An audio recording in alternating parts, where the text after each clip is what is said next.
Football, bloody hell. But they never give in. And that's the winner. Welcome to the American Red Devils podcast. I'm John. I'm Alex. And we're bringing you the best Manchester United news from this side of the pond. Woo, sir. How we doing? Manchester United's season is just around the corner. We have preseason is ripping in the States. We just finished up our match with Arsenal. We've got Besiktas right around the corner before we stomp the Scousers in South Carolina. But we're here to talk about news, sir. We're here to talk about transfers in and out, wheeling and dealing, baby. The new front office, they've got a lot of work to do. But we brought in professional wood choppers, people who... A.K.A. lumberjacks. People who are paid to chop wood week in, week out. And there's a lot of wood to chop at Manchester United. A little bit of a quiet week after the breakneck pace we saw out of the gates, at least in like the beginning of July. But there are rumors. I have a feeling, given everything that's going on with the squad and the injuries that we had in the Arsenal game, the rumors are only going to continue. But, hey, we basically have a month left. August is right around the corner. So big task at hand for Ashworth, Wilcox, Barada, and the rest of the Ineos boys. So how are we feeling about the job that they have in their hands for the rest of this transfer window? 32 days and counting. We're recording this July 28th. So August 30th is going to be the end of the transfer window for the Premier League. It ends at 11 p.m. British Standard Time. That is midday in the States. It's always nice to be in the mix for somebody on transfer deadline day. If I know these guys, they will be in the mix. We will be doing last-minute deals. That's where you can get value. That's when people are going to be trading cheap. And I think Ashworth is going to be wheeling and dealing because we're hearing Wan Bissaka could be out the door. Lindelof could be out the door. Antony could be on loan out the door. And if you're sending those bodies out the door, you need another center back. You need another midfielder. You need to be looking at right back. Oh, by the way, left back's probably a problem. Oh, by the way, we need a number 9. So much business to do, and that business is so critical for this season in 24-25 that Ineos is going to be busy. I feel stressed out for those guys, and I feel like the first window out the door, you want to try to do everything and then some. I just want to play small ball, hit some singles, get some good signings in the door. We need bodies. Injuries killed us last season. Let's get some bodies in the door. Yeah, I agree. It's like there's a lot to do, and they took on a lot this first window, but you don't want to, at a certain point, you can't overcook it. You throw so many new players into the hopper that it's going to fuck with the team dynamic, and it's going to happen anyway because of the Euros and the Copa and everything. We're starting early. We're starting a week earlier than 18 of the 20 teams in the EPL, other than us and City, right? We're starting a week early. And then you have these players, these important players like Kobe and Bruno and Martinez, Alejandro, all coming back late. So it's going to be a mishmash, but like you said, they're going to run up to the very, very, very end. And I think I smell an Ivan Toney end of the transfer window. I'll bet you everything I own, he ain't coming to United, bro. If it's not this year, it's next year. He's got 1 year left in his contract. They want to get rid of him. He already said he's not going to sign a new contract. He wants to come to Manchester United. Who wouldn't? A Tony would be game changer. That'd be like get back to basics. Sir Alex, sign in the best striker from, insert mid-table club here. Like, that's our bread and butter. It's what we should be doing. I'm just trying to, tamper expectations for the number 9. I think it's going to be Hoyland, Xerxes, and Wheatley. That's just kind of generally how United's been. That's the energy we've had up front leading line last couple of years, so I'm trying not to get ahead of my skis. Too much hopium can hurt in the transfer window. Yeah, no, let's put some cold water on that. Are we getting another striker in? Let's go. I have Magic 8 Ball. What do we got? Again later. Okay, maybe later on in the podcast. But, sir, quick PSA for the podcast. We want to remind you we're just getting our YouTube channel off the ground. Go to our YouTube page, American Red Devils. You can search us, and you can click on some videos. Get the pod in video format. It's 2024. We decided to wake up to that call. Like and subscribe helps the channel grow. Obviously, it's been exciting this summer. A lot of cheeky banter on the podcast videos. And if you want to become the Muppet of the Week, comment on one of our videos. Shout out to @JimmyDanger9697. Quote, you guys do a tremendous job at all things pronunciation. I get it with the loanees or transfers, but it's time to put respect on Kobe's name It's Kobe, like Robbie, not Kobe. So again, Kobe Mainu, Kobe Mainu. We're working through the pronunciation. I don't know. Jimmy, you're right. But when it comes to names, there's like certain levels, and we're just not at the peak pronunciation level. We're not selling a name with the pronunciation here on the pod. We want to get better, but you know. Yeah, you're coming to the wrong guy. You don't ask the guy who screws up more people's names. We want to be better. We're always trying to do better. And if we get someone's name wrong, it's not to insult that player. I was just wearing Kobe Mainu's kit. We'll figure it out. Ten Hag is bad. I say Ten Hag a lot, but it's Ten Hog. Yeah, we took us a and year. It's just it took us like 9 months. It's more like a brain fart. I think you guys know who I'm talking about if I say Hag. You know, maybe if we lose, he's Hag. Also, there's a lot of different ways to say certain things. Like I said, like the English they call paella paella. So it's like all relative. No, we do butcher and bulldoze a lot of these Mainly names. Brainwave. But it's we're working on, so bear with us. But you come here for the Muppet Take, and if you want to support the podcast, help us get better at pronouncing names so we can hire a linguist to train us. You can purchase something on our store, AmericanDevils.store. Hoodies, shirts, great scarves. We got our new Viva Garnacho scarf coming in, hats as well. They're going to be posted to the store later this week. Exciting times for the pod. Also check out our Patreon page, patreon.com/AmericaRedDevils. Tons of benefits there.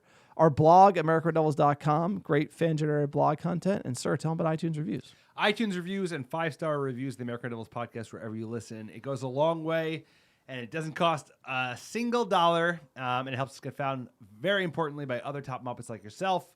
So if you can, write a 5-star review on iTunes or Spotify, and if you do, we're giving away free merch. Just send a screenshot of your 5-star review to AmericanDevils@gmail.com with your mailing address, and I'll personally pick, pack, and ship some free ARD gear, send it right to your door anywhere in the world.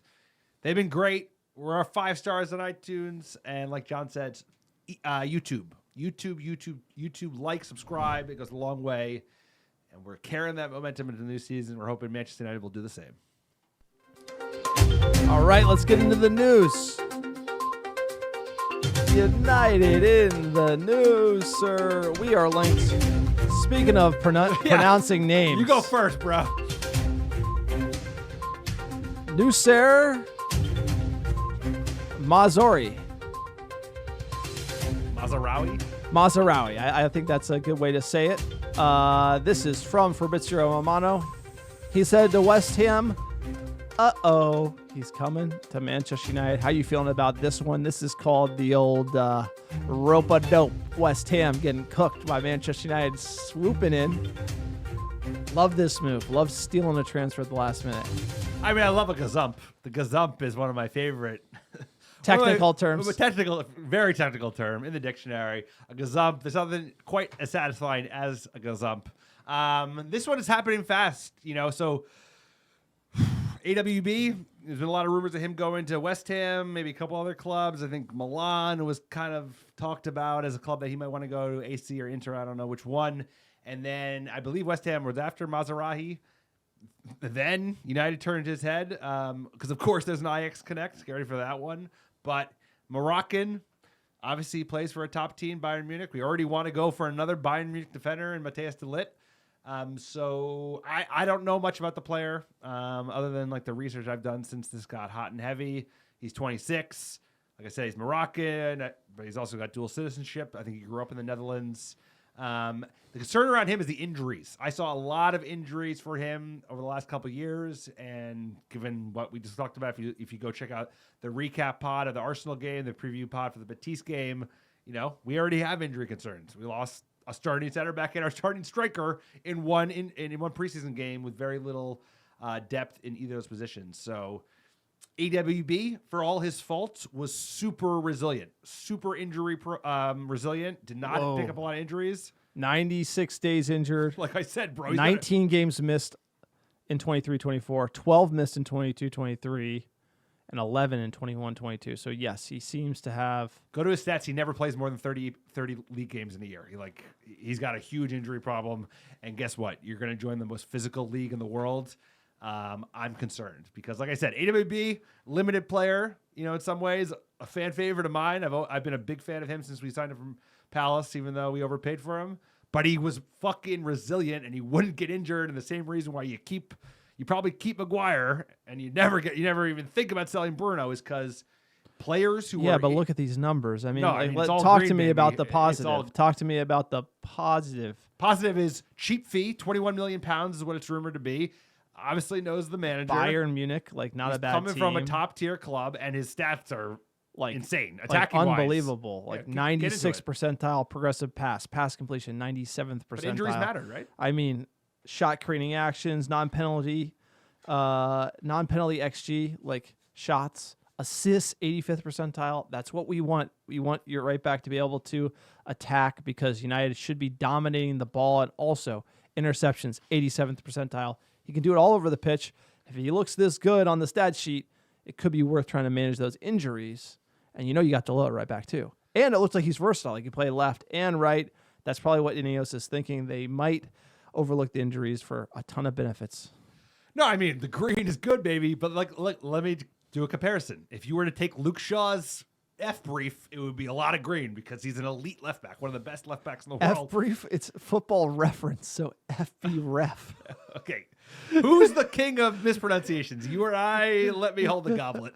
All I'm saying is... I think when you played all line, you just got too many shots to the noggin in American football, just right up. They're not called concussions. This guy right up the middle. Water makes you weak, and if you're seeing stars, that means you're on the right track. You're all right. No, that's all I got to say is if we had two de facto left backs, then Dalot, he's cover, he goes on both sides. Dalot plays right back. I know he does, but he also played left back for us last season. He played left back in the FA Cup final, so he's versatile as well. He can play on both wings, whereas AWB cannot. What I'm saying is that makes sense to sign someone who has some injury issues, but left back is still a gaping hole. So you might find yourself where all of a sudden this guy's always playing left back because Shaw will get injured in a breath, and fucking Malacia is even training with a team. He's not far off. So that's my only concern. We talk about injuries a lot. Seems like a good player, good value. We're going to lose AWB anyway. I think they're going to sign him and then try to do something at left back as well. They have to. It's a glaring hole. Amos, you can't put it on his shoulders. You could, but you'd be risking it because, again, we're Manchester United. We want to do well this season. And here's the deal. Romano on his YouTube channel said, this coming week will be an important week for Manchester United in the transfer market. Many things could happen. That means we're juggling lots of different deals. Lots of players could leave. Players can come. We went from transfer sagas for 6 weeks and nothing else, and now we're doing deals left, right, and center. This team's going to get turned over. It's great to see, but where this show will stop, nobody knows, sir. Next bit of news here, you mentioned it. Wan Bissaka looking to go to West Ham. This is just basically a swap deal. We're taking this, purchasing the Bayern Munich player that I can't pronounce his name, and then you're selling Wan Bissaka to West Ham. You rate him. How do you feel here? I think you know who he is, and he's right back for West Ham. That's it. It's just he's that player, not a bad player. He could do the backup role at United, in my opinion, but he's one-dimensional. He is. It's just that his one dimension, he's elite. He's an elite defender. But I agree with you. But he's not improving. He was young enough to improve. He was young enough. No, he's not young no more. He's 27. No, but he was young enough when we bought him to basically get better every year on that front and become the guy. And I just don't think. I'm not fighting you on that. I just don't think he had that whatever that Tom Brady dog is where he's got to get better every year type of thing. I just don't think Wan Bissaka had that. He was content just being the player he is, and that's why he's headed to West Ham. Well, yeah, sure. And maybe he was never going to be some different player. Because if you watch the tape from Palace, it's the same player we've had for the last, 5, 6, 7 years, ever since Ole bought him. And you know what? This is one of those players where, heart in the head, bro. The heart is hey, I really like AWB. I have a certain, fondness for the player. I've always liked them.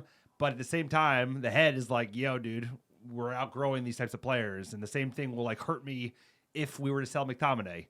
Even Magoo, I've grown to like Magoo. We're not going to get rid of either McTominay or Magoo. And we shouldn't. But all I'm saying is there's certain players that we will outgrow as Anthony. The club moves up. Yeah, Anthony. So here's the deal. Anthony, after the first season, because he's working really hard in the offseason trying to get better, we should have seen him go on his right foot. Right? And instead he just keeps going on his left. And I felt like AWB is the same type of player where it's we just need to see that evolution. Certain players come into the league and they just hit that next tier. And AWB kind of hit a ceiling, and that's ultimately, he's a great EPL player. He'll play at West Ham, would be great for them. I just think at Manchester United, we're expected to dominate the ball, and you got to have the attacking qualities to be able to do it at the top, at top tier, right? No, that's what I'm saying. Is like, I want him to be the guy, but he can't be if we're ever gonna win, if we're ever going to win the title, you can't have a player like AWB. You know, he fits a certain profile very well. He'll do great, like you said. He'll do terrific at West Ham when they're just packing it in and trying to, like, you know, pip City for one or pip Arsenal for one. He's a player that you need because he's still an elite defender. Going forward, not so much. So, Spider, if it's a like for like with the other guy coming in, the Moroccan, that seems a good deal, right? We're going to lose AWB anyway. And I'll tell you what, there's a lot more green on Noussair's board than there was on Aaron's. Yeah, and if you ask me, I'd rather get rid of Lindelof than AWB, because I think it's AWB's that player in your quiver where you're like, anytime you're playing a City and you expect them to really dominate you, you can play him. So like that, he'd be a great utility player. In, like, if United were really punching in Europe and you needed to go defensive, you put him on the right wing and you know it's locked down. And so I kind of feel like Delo doesn't have those defensive qualities, so it's like a great option to go to. And I like to upgrade right back generally and then have the defensive option versus like have a really good attacking and defending right back and then one who can attack and not defend. You know, so I would rather keep AWB, but it looks like the decision's been made. And hopefully Delo has been that player to improve.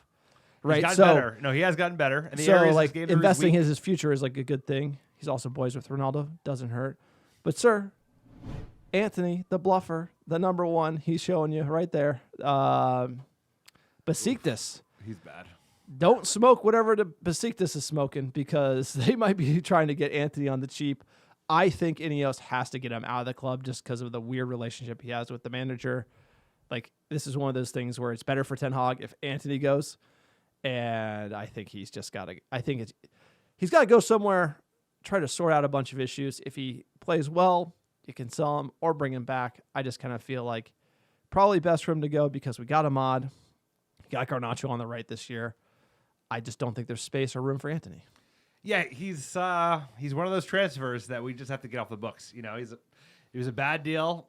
He probably was never even capable to be a Manchester United player if you were to buy him for $30 million instead of $85 million. So one that you don't want to look back at, one that you look back and say, hey, we don't want to do that again. But he just doesn't have, like, even watching Sancho in the Arsenal game, and I don't like Sancho. He's such a better player. Like I told you, he's got something. Well, obviously, he's a better player, and Antony can't do shit. He just looks fucking. He's lost. one-dimensional. No, he's just not very. He's delusional. He can't beat a man. He's bad he's for the selfish. team. He's selfish. He shoots all the time when he should fucking pass. He actually did a good pass finally, and then he goes right back to that left shot, which he hasn't like hit in a year and a half. So it would be better for the team. It would be better for him. It would be better for all of us, the American Red Devils, to get rid of Antony. It's just that I think you'll find a buyer in Sancho now that he's shown that, like, hey, he is a player if he's motivated. Antony, nobody's buying Antony, bro. Nobody. The good news is his wages aren't insane. No, they're not. They're low. It was just the transfer fee. Ajax just counting those stacks over there. They were laughing over this one. We'll keep you posted on. We'll keep you posted. Hey, I would expect any movement. Year one, Antony, I was like, this guy's a bum. I was straight up, this guy's a bum. Everybody a bum. No, everybody's a bum to you. No, CR7 is not a bum. Yeah, now he is. But Antony, I was like, this guy is a bum. He can't beat a man on the right wing. Like, he holds the ball, like, loses it. Like, you know, and that people are pushing back on me hard year one. Now we're in year three. Everyone's like, boo Earns out the door. Eriksen, where did it go wrong? I love Eriksen as a player. I rate him very highly. I just, like, that first year that Bruno, Eriksen, Casemiro midfield, Manchester United had the best midfield in the league for, I want to say, a span of 2 months, 10 weeks, whatever it was. And it was that Casemiro yellow going into the Emirates that, like, kind of cost us the whole title run. That's the closest we've really been to a title race. But that midfield was no joke. Bruno, Cass, and Eriksen, I felt was like, that was dominated, like absolutely dominated. And I felt so good about that. It all fell apart. Where did it go wrong? Casemiro's over the hill. Eriksen kind of fell out with Ten Hag towards the end of last season. Wasn't really rated. It just really sucks when you saw such promising things with him and Bruno in the team, and then all of a sudden, we're looking to get rid of him. And I think you keep Eriksen this year. I tend to agree because it's like 5 million euros is not moving the needle. His wages, I'm sure, are not insignificant, but like they're not that big of a deal. I think this is the one where like Mason Mount signing kind of screwed with his future because like if you look on paper and be like, who do we need in that summer? You wouldn't have said we need Mason Mount. We need another guy who can play 8 or 10. We have Bruno and you had Eriksen. You needed a 6. That was even before the emergence of Manu. So I'd keep him around because we're going to get injured and we got a shit ton of games, right? We got the EPL and we have the Europa League, FA Cup, EFL. It's like, I'd keep him. I don't know, man. I wouldn't sell him for 5 million euros, even if you're going to lose him for free next year, just because of the turnover in the squad. And he's a leader, and we could use some leaders. We've lost a couple leaders, and like he commands respect even still. Well, also when you think of Xerxes too, like Xerxes coming in and going to play 10, Bruno might push out wide on the right? So Very then it's good like, point. where does Eriksen? I feel like he's always tried to play Eriksen deeper down the pitch, and that's not what you do with a Christian Eriksen. You need him in between Bruno and Casemiro. When we saw that really good midfield over that period of time, which it made me so proud to be like, we have the best midfield in the league. Because I think if you have the best midfield in the Premier League, you can run the league and you can compete for the league. And something tells me we won't have the best midfield this year. But it'd be sad if Eriksen went. Plus, there's got to be some Danish brotherly love between him and Højlund too. We're going to miss out on. Now we're getting into the shithousery. This one is great. Zlatan Ibrahimovic was, for some reason... Why is he even there in the first place? Because he's in New York City having fun. And Zlatan was on the Man Shitty TV, which I didn't even know existed. I guess it makes sense it does. And he had this to say, which was pretty hysterical. Bro, you have any viewers in this Man City TV? No, we got loads. We got loads. YouTube. Yeah, we got loads. Good job. Say hello to our viewers at Manchester City. Bro, you have any viewers in this? Bro, you got any viewers? Like, He sounds like American. Dude, I just love that he's just the fun. Like, he's a character. He is himself. Like he played the 6'5", hard as fuck. He gets the Reds excited. I mean, it's just, we saw him Sunderland away, his last goal for United. I just like, he was the last striker where bit of magic. He'd hit it from anywhere. Like post RVP, you had Zlatan come in. It was really sad to see him get injured. But yeah, we're missing that magic up front for United. But he was probably the last man to really do it. Oh, you're not forgetting about your boy, though, bro. CR7 in his first year back had a great opening year. Cavani had a great opening year. It's like they all dropped off. Zlatan actually had a big injury. Cavani had accumulation of injuries, and we signed CR7, which I'm sure he didn't agree with. And then CR7 had a great first year. No, CR7 did really well. He did good at number 9. But obviously, when you think of Ronaldo, you think the old Ronaldo. But Zlatan was a fun face. It was a great fit. Mourinho as well. The Mourinho songs. That was a really good time. Mentality as a monsters, United bro. fan. Like, obviously, it all went south in its own way. always does. And then the last bit of news here on the podcast, we're always keeping a watch on David De Gea. I was getting really excited. He was going to sign for Girona. Any day now, baby. I know, Genoa. I was literally ready as soon as it's announced. He's flying to Italy. No, like literally, as soon as it's announced, Genoa De Gea kit, it's coming in the mail right here. This guy, number 1 De Gea fan, back my boy, United legend, title winner. Goalie kid. I can only imagine how He has shit their won goalie. the Sir Matt Busby Player of the Year more than any Manchester United player in the history of the club. He's a legend. This guy kicked him on the way out the way. Why is it always got to be about me? You kicked him. If you're such a fan of David De Gea. This guy throwing way, tomatoes by at the this way, guy on the way out of the club. This guy's booing him, throwing tomatoes, and I'm like, this guy's a legend. This What's guy's the window, a legend. bro? What's the Absolute window? legend? This guy left over a year ago. We're talking about him. Yeah. This guy snuck into the agenda. United legend. Snuck into the agenda. I love De Gea. Big fan. We're Number gonna 1. start covering Al Nassr games, bro. Talk about all the I'm just Ronaldo letting you know bangers. I'm showing up with the Genoa kit, but I thought you would like this because he's not going there because he wants too much money. I thought you were like, I like David De Gea. I just thought he had to go. You're throwing tomatoes. You're You're throwing tomatoes. Why is he still unemployed, bro? You want me to go? You want me to go? Dude, he's he values his talents highly. And Genoa so would be a lovely place to play. America Red Devils put it in an offer. North Italy, like gorgeous. We put it in an offer for De Gea to come. Can't afford him. Come to the pod. I but can barely get unfortunately- the handyman to fix our light, bro. It's like, you think I can afford David De Gea? So yeah, lights fixed in the pod room. But the duct tape, Duct tape's still there. Shout out to Augustino, my handyman. He came in a minute. Oh my God! I thought you'd appreciate the De Gea. I want him to news. play again. I don't want him to play in the Gulf because who wants to play in the Gulf? And this would be good. I think Cuomo is where Lake Cuomo is like where Varane went and some of the other former stars. But like, bro, what's wrong with going to Serie A and seeing out your glory years? So From stealing donuts at Tesco. he should back off his wage demand. He should have made enough money. His wife is also like a celebrity in Spain. She's like a TV host.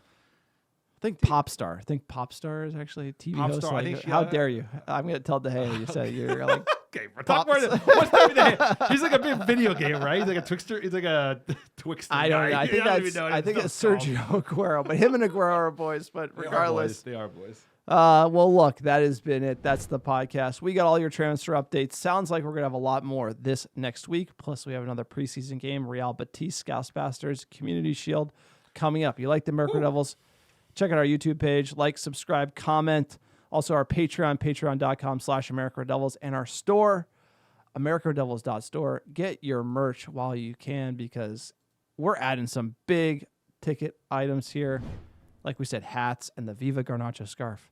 Good to be sick, and everything you buy supports the small-time operation.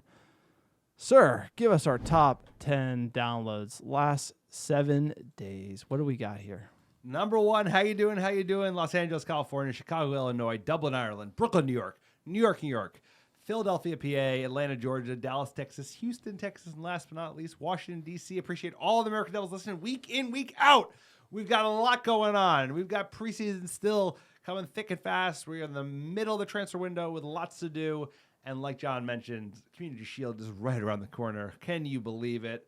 City, United, Wembley, August 10th.